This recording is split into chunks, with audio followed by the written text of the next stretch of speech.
The Atlanta Braves offense explodes on Thursday, scoring 13 runs in an opening series win over the Rockies. The Atlanta Braves offense has been clicking for a while now. I'm going to give you some staggering statistics on just how good they've been lately and set you up for the rest of this Rockies series over the weekend. All of that on today's episode of Lockedon Braves. So let's get into it.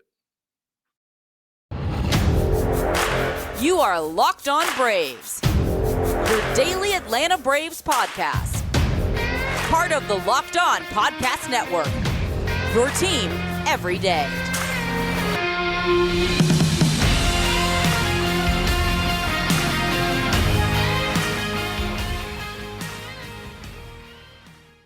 Hey, and welcome back to Locked On Braves, part of Locked On Sports Atlanta, where we cover your favorite Atlanta sports teams each and every day.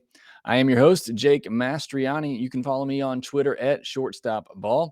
Check out my bio there to see where I am covering the game of baseball, including the Atlanta Braves in written form over at tomahawktake.com. I'll be covering a lot of the NCAA tournament regionals this weekend if you're into that. I love this time of year for college baseball, so hopefully you do as well.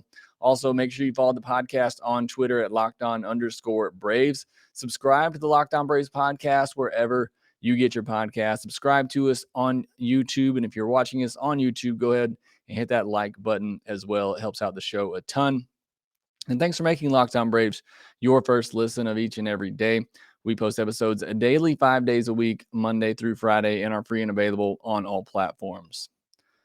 On today's episode, going to be talking about the big 13-6 win on Thursday over the Colorado Rockies and the offense explosion there. But I also want to give you some really big numbers on what the Braves offense has done over the last 11 games now since the lineup was shaken up a bit. So we'll get into that, and then I'll also set you up for the rest of the series against the Rockies. But let's start with the game on Thursday. The Atlanta Braves offense scores 13 runs on 18 hits. Just an absolutely just great performance from the offense up and down the lineup. 6 doubles, 1 triple, 2 home runs. So 9 of their 18 hits were for extra bases.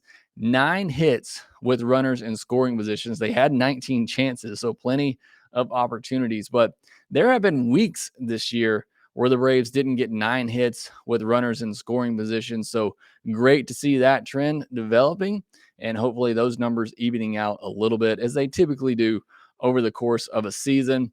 I mentioned up and down the lineup, everybody in the starting lineup had at least 1 hit. 6 players in the lineup had double-digit hits. Every starter except Olsen scored a run. Every starter except Ozuna and Albies had an RBI. So again, up and down the lineup, everybody getting the job done. And that's what we'd like to see from this offense when they are clicking. You know, we talked about it when they've been slumping lately. It's because everybody was slumping at the same time. Ozuna, Reilly, Olsen, you know, all the key guys in the middle of the order slumping at the same time. Now we're starting them all to see them all heat up at the same time as well. And it's going to lead to games like this. And I get it. There may be a little bit of a Coors effect in this one. I think it's probably more so to do with the quality of pitching from the Rockies. I mean, they're one of the worst pitching staffs in all of baseball, ranked 29th in ERA. So I think it probably more so had to do with the pitching. The Braves hit the ball really hard on Thursday. I mean, these were not cheap hits that they were getting. 9 balls hit 101.4 miles per hour or harder. In total, they had 16 hard hit balls. So 16 balls hit 95 miles per hour or harder. So again, it's not necessarily a Coors effect, I don't think. I think it's a quality of pitching from the Rockies, and just the fact the Braves were tearing the cover off the baseball in this one. And more add-on runs late. It's something, you know, that I've been keying in a lot on this year is the Braves' inability to add on runs late in games, especially when they have a lead.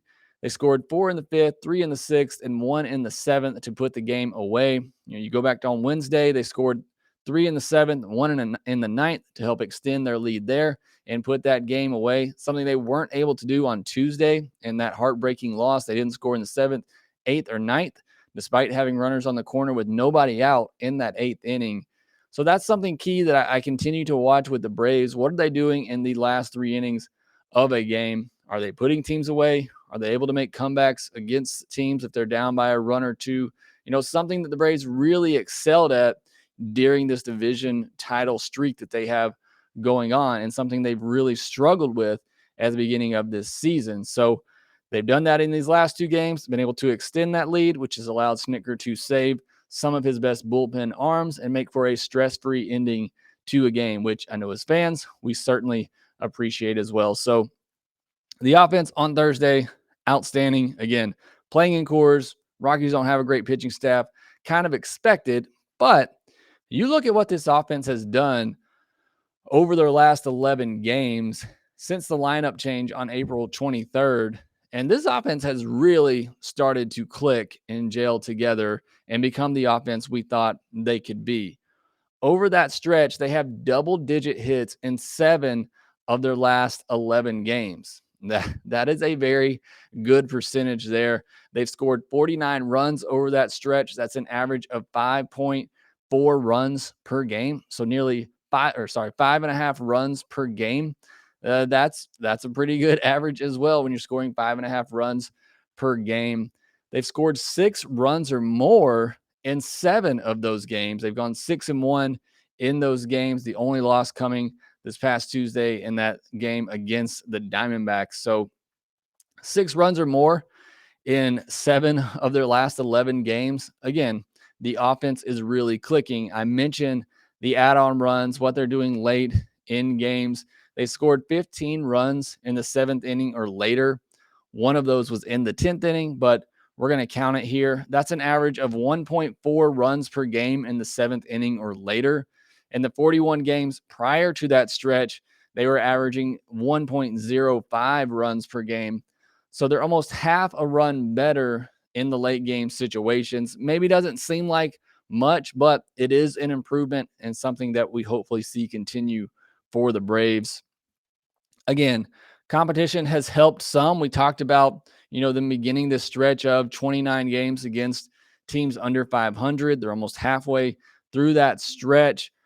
But still, it's good to see the Braves offense being able to go to work against, mediocre or average pitching. They weren't doing that earlier in the year. And yes, if you look at the good pitchers they faced over this stretch, whether it be Zach Gallen, Zach Wheeler, Sandy Alcantara, Aaron Nola, those are the guys that they have lost to. They're 0-4 against those 4 starters. So, yeah, they're struggling against really good starters. Most offenses will. But to be able to take advantage when you're not facing a team's ace and to get the offense to put up big numbers, that's what you're looking for over a course of 162. That's what's going to allow you to win a lot of games, is when your offense doesn't slump against the mediocre middle of the rotation, bottom of the rotation starters. And that's where the Braves really have an advantage, because they have a deep rotation, especially with Strider now in the 5th spot. So if you can go to work against another team's, 3, 4, 5th starters, while you have a very deep rotation and what should be a very good bullpen, and I believe will be, that's the Braves' advantage. And so it's good to see the offense starting to go after some of those middle of the rotation, bottom of the rotation pitchers, which is what they've done over this last 11-game stretch. And the lineup just seems so deep right now. I mentioned this to lead off the postcast, which if you haven't checked that out over at Lockedon Sports Atlanta or on the Lockedon Braves podcast feed, make sure you go back and listen to that with me and Grant McCauley. But I mentioned there, I'm excited to watch this offense now. And I couldn't say that for, the last month or so coming to watch this offense. It just seemed like there were so many bad at-bats and so many guaranteed outs in this lineup. But I'm excited every day to come watch this lineup now with Acuna at the top, Michael Harris at the bottom, Dansby the way that he's swinging, Olsen, Reilly heating up. It's so fun to watch these guys. It's the offense we thought we were going to see. So they've really picked it up, and just put that in perspective a little bit. Reilly has a 1016 OPS in his last 14 games. Dansby has a 936 OPS in that stretch. Travis d'Arnaud and William Contreras have combined for an OPS over 1,000 over the last 2 weeks. A lot of that coming from William, but d'Arnaud doing his part as well, as we saw on Thursday. Olsen with an 836 OPS, Acuna 858, Ozuna 779, and Albies 726. So look, everybody's starting to click and gel at the right time. Again, some of that having to do with the competition they're facing, but still, I will take it. It's a great sign. It's the offense we thought we were going to get earlier in the year. It was basically everybody, a couple of guys with an OPS over 800, Reilly, Olsen early on until they started slumping, and then everybody else had an OPS under 600. So good to see that turning around. Good to see everybody clicking at the same time. Again, it's been a lot of fun to watch this offense over the last week and a half, and hopefully that continues over this stretch where they have some games coming up that they really could take advantage and score some big runs. So hopefully that continues. But I want to dive deeper into some of the performances from Thursday, including the Braves catcher who had a huge night for the Braves in the win. With spring in the air, it's a time of renewal and growth personally and professionally. As your small business grows, LinkedIn Jobs is here to make it easier to find the people you want to talk to faster and for free. Create a free job post in minutes on LinkedIn Jobs to reach your network and beyond to the world's largest professional network of over 810 million people. Then add your job and the purple hashtag hiring frame to your LinkedIn profile to spread the word that you're hiring so your network can help you find the right people to hire. Simple tools like screening questions make it easy to focus on candidates with just the right skills and experience so you can quickly prioritize who you'd like to interview and hire. It's why small businesses rate LinkedIn Jobs #1 in delivering quality hires versus leading competitors. LinkedIn Jobs helps you find the candidates you want to talk to faster. And did you know every week, nearly 40 million job seekers visit LinkedIn? Post your job for free at linkedin.com/lockedonmlb. That's linkedin.com/lockedonmlb to post your job for free. Terms and conditions do apply. The Atlanta Braves catching situation this year has been really good, and that might be an understatement. Obviously, they lost Manny Pena earlier in the year, expected to be a huge part of the catching tandem with Travis d'Arnaud, but that opened up the door for William Contreras, and he has burst through that door and has been absolutely hot since getting his opportunity, leading to a lot of people messaging me, asking me, should William Contreras be the primary catcher over Travis d'Arnaud? And I tried to pump the brakes on that a little bit and try to explain to you that Travis d'Arnaud has been a very good catcher for a while now when healthy. And even this year, earlier in the year particularly, he was really huge for the Braves and one of their more consistent hitters. So I'm all for Travis d'Arnaud being the primary catcher. I do believe they need to find more ways to get William Contreras bat in the lineup, especially while he is so hot. But Travis d'Arnaud showed on Thursday why he still should be in there as the primary catcher. 3 hits, 3 runs, 6 runs batted in, 2 home runs, including a grand slam. Just a massive night for Travis d'Arnaud. And like I said, they both need to play, but Travis d'Arnaud still needs to be the primary catcher, in my opinion. He has been really good offensively all year for the Braves. Hit .305 in April when, again, a lot of players were slumping for the Braves. Even got moved to the 3 hole for a minute as he was really hot. Cooled off a bit in May, but he has 6 hits in his last 3 games, 12 hits in his last 11 games, including 3 home runs and 3 doubles. And look, over his career, a .250 hitter, 731 OPS may not seem like much, but for a catcher who can give you 15 to 20 home runs a year, I mean, again, he's been a proven solid offensive catcher, and he really does a great job calling games, blocking pitchers. He's made strides this year in throwing out base runners. He actually has thrown out a couple of base runners, which is a huge improvement. You want this guy behind the plate for the Braves. Look, it's a great situation to have with him and William Contreras. And I wrote about it on Tomahawk Take the other day. I think William Contreras has made strides defensively to where he perhaps could be the future catcher for the Braves. But Travis d'Arnaud is that guy right now. Pitchers are very comfortable and confident throwing to him. Again, he does a great job calling games, blocking pitches, and his career tells you that he is a very, average to above average hitter for a catcher and has some pop as well, as we saw on Thursday. The other thing is he doesn't walk a ton, but he does a great job of putting the ball in play.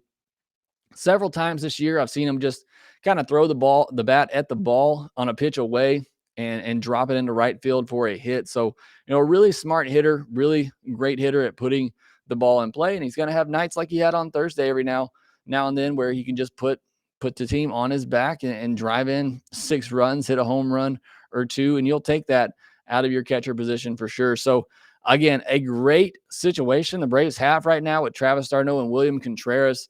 Again, I think Travis d'Arnaud still needs to be the primary catcher, and I think you got to find ways to put William Contreras in the lineup more often. So hopefully we do see that going forward. Made it a little difficult with Ronald Cooney Jr. right now needing to take up that DH spot. If it weren't for that, then I think you put William Contreras in that DH spot on most nights, but Ronald's still just not fully healthy right now, not ready to play in the outfield every single day. So that's hurting Contreras' ability to be in the lineup more often. Austin Reilly, absolutely destroying baseballs right now, and really over the stretch that I mentioned in the first segment, over the last 11 games. But on Thursday, he struck out his first 2 times and, just didn't look great, especially the first time. He had a runner in scoring position, 2 outs, and, struck out looking there. But then his next 3 at-bats, he hits absolute bullets for hits, 103.4 miles per hour, 106.8 miles per hour, and 110 miles per hour on the average or on the exit velocity for the 3 hits he had on Thursday. And bear with me a second, but I'm going to go through some of the top exit velocities for Austin Reilly over this 11-game stretch where he has a hit of 100 miles per hour in all 11 of these games. So going back to that Monday game, April 23rd, he had balls in play of 113.6 miles per hour and 112.6 miles per hour, both of those coming off of Zach Wheeler, by the way. Following day, 98.3 miles per hour and 109.2 miles per hour. And then that Wednesday, 112.4 and 112 miles per hour. The next day, 103.4 miles per hour. Last Friday, 113.6 miles per hour. And then 107 mile per hour single on Saturday. On Sunday, 103.9 mile per hour pop-up and 109.8 mile per hour home run. And then on Monday, 105.9 mile per hour homer and 106.5 mile per hour line out. On Tuesday, 98.5 mile per hour line out, 108.3 mile per hour sinker, and 109.6 mile per hour single as well. So two singles there. I think I said sinker, but and then on Wednesday, 101.4 miles per hour and 111.9 miles per hour on his 2 hits from Wednesday. And then I mentioned the hits on Thursday, the exit velocities on those. He's in the 97th percentile in average exit velocity and max exit velocity and hard hit percentage. He's also in the 95th percentile in barrel percentage. So he is absolutely destroying baseballs, not just getting hits, which he has 19 hits in his last 11 games, but scorching the baseball and hitting them extremely hard. And it is a lot of fun to watch. I listened to some games on radio, especially early on when, doing some work around the house, putting the kids together, whatever. And it's fun to hear the crack of the bat on some of these balls that Austin Reilly is hitting. And it's just really fun to watch when he's locked in like this and just squaring everything up. I know he had that little slump, bad stretch that he went through at the end of April, early May. He seems to be coming out of that. And again, just destroying baseballs. A lot of fun to watch. Also on Thursday, Michael Harris had 3 hits, a couple of infield singles, showing off that speed. His first hit, a ball up the middle, they originally ruled an error. But again, I talked about this on the postcast. Just the threat of his speed, Brendan Rodgers knew he had to hurry that throw and threw it away. I was glad they went back and changed that to a hit and an RBI for Michael Harris.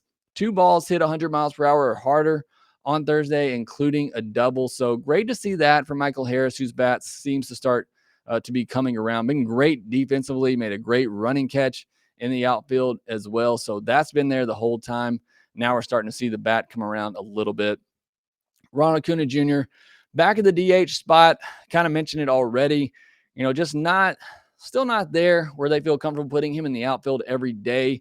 And I had noticed, and I think I even mentioned this on Wednesday's podcast, the fact that Ronald wasn't giving that burst of speed on, a lot of balls, like particularly ground balls on the infield that we're used to seeing. Just didn't seem to be going full speed all the time.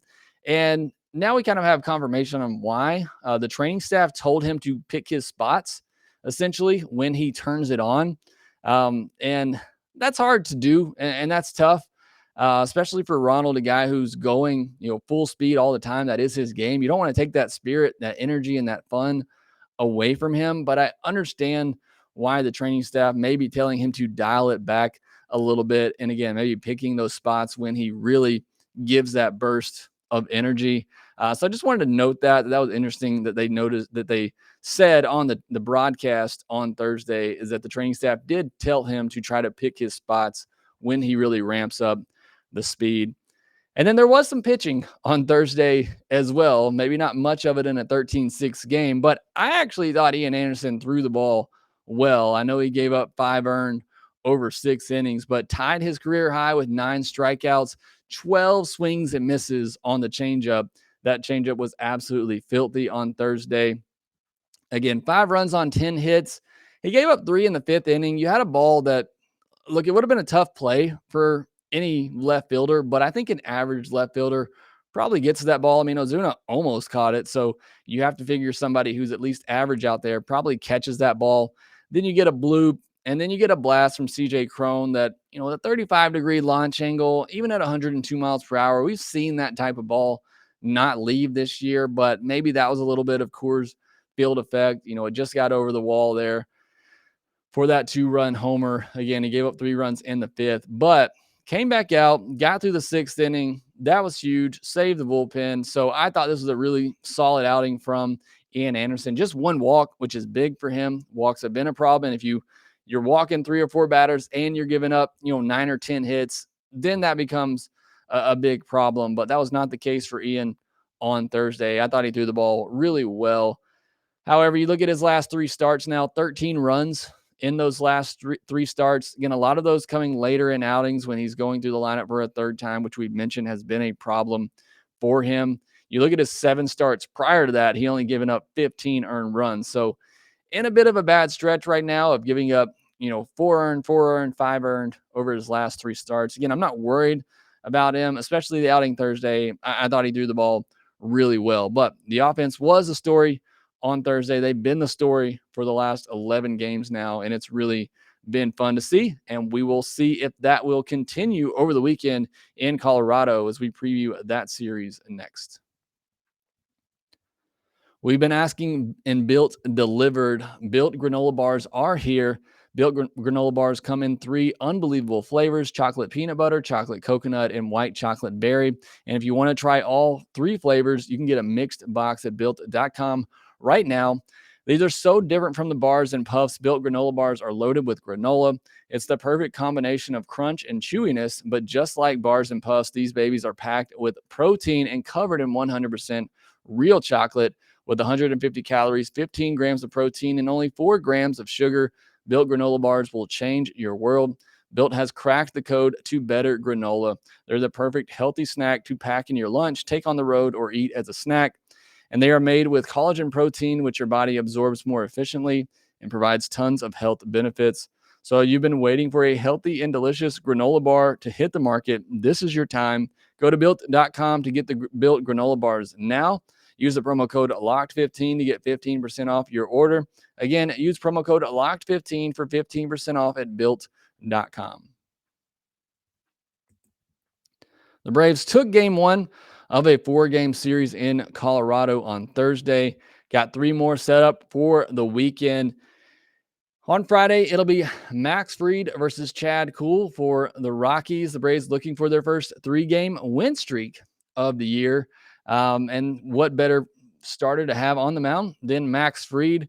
He's really had to battle it lately. I know he only gave up 1 earned in his last start against the Marlins, but walked 3 batters. He's walked at least 2 in 4 straight innings now. Again, not terrible for most starters, but I think that just goes to show that Max has kind of been fighting and battling his command over his last few outings. I'm looking for a clean, strong outing for Max in this one, 6-7 innings. Hopefully the Braves go to work on the Rockies pitching, but Chad Kuhl has been good at times this year for the Rockies, has a really good slider, which is a pitch that can give Braves hitters fits at times. They are locked in right now, so hopefully they're laying off that slider, but it is a really good pitch for Chad Kuhl. He is a primary sinker slider pitcher, so could be a tough matchup, but hopefully the Braves offense can continue to get going. On Saturday, Spencer Strider makes his second start of the year. He'll go up against Kyle Freeland. Rockies don't strike out a ton, even though I know they did on Thursday, but overall in the season, they haven't struck out a ton. So that'll be an interesting matchup for Strider. He's obviously a big strikeout pitcher. Defense let him down in his first start, looking for a better outing this time around, just overall, with the defense. Hopefully we'll have Acuna back in the outfield along with Harris and Duvall in left. So hopefully he'll have a little bit better defense play behind him. 5 strong innings, even if he gives up 3 earns or less, I think you'll take that in Coors Field. So that's what I'm looking for Strider on Saturday. And then Kyle Freeland, good curveball. That's his best pitch. Has not been very good at home this year, a 6.25 ERA at home compared to a 3.00 ERA on the road. So hopefully that continues for Freeland. And then on Sunday, Charlie Morton versus to be determined. Don't know who's going for the Rockies yet. I'm getting a little worried about Morton. I thought he'd kind of come out of it, at the end of April, beginning of May, but his last 3 or 4 starts honestly just have not looked great. He continues to battle with that curveball that hasn't been as effective for him this year. So Coors isn't a great place when you're still trying to figure things out on the mound. So a little worried about Charlie in that one, but hopefully, it's there and the stuff is there. So hopefully he is able to figure it out and have a good game on Sunday. And hopefully the Braves can pick up a sweep. They need a series win at the very least. So winning 2 of these next 3 is huge for the Braves to get a 4-game series win. And again, hopefully the offensive explosion continues. Talked about that in the first segment, how great this offense has been lately. A good opportunity to continue that in Coors against a Rockies pitching staff that is 29th in the league in ERA. So want to see the offense continue to stay hot, put up some big numbers, and not have to stress out the Braves pitching in the back end of these games. So that's what I'm looking for over the weekend. Again, hopefully we get a 4-game sweep from the Braves, but at the very least, I'll take a series win. That will do it for this episode of Locked Braves. Be sure to follow us on Twitter at @LockedOn_Braves. You can follow me at ShortstopBall. Rate, review, and subscribe to the podcast wherever you get your podcast. Subscribe to us on YouTube as well. Hope you all have a great weekend, and I'll talk to you next time.